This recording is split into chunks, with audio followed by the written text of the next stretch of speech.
చదువుకున్నా అంటాడు. అరే నేను గుంటూరులో చదువుకుంటే నీకేం నొచ్చిందిరా భయ్, నాకు అర్థం కాదు.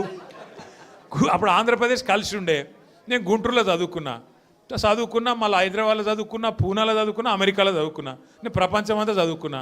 నీ లెక్క చదువు సందే లేకుండా తిరగలేదు. మీ అమ్మాయి నీకు చక్కగా తోవ చూపెట్టలేదు.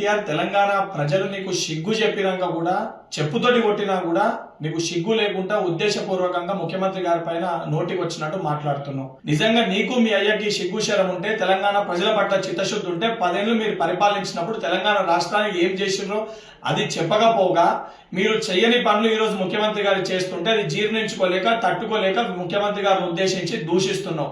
ఆంధ్రప్రదేశ్ గురించి ఏ రోజు కూడా ముఖ్యమంత్రి గారు తప్పు మాట్లాడలే. గుంటూరులో చదువుకొని, అమెరికాలో చదువుకొని తెలంగాణ రాష్ట్ర ప్రజల సమస్యల పైన, తెలంగాణ రాష్ట్రం పట్ల నీకు చిత్తశుద్ధి లేదని మాట్లాడారు. నువ్వు సోయి లేకుండా బీఆర్ఎస్ పార్టీని ఆంధ్రప్రదేశ్ లో పెట్టినప్పుడు, బీఆర్ఎస్ పార్టీ అక్కడ ఏదైతే రాజకీయ లబ్ధి కోసము నన్ను ఆంధ్రప్రదేశ్ ప్రజలు భీమవరంలో పోటీ చేయమంటారు అని చెప్పి నువ్వే ఒక ప్రసంగంలో మాట్లాడినావు.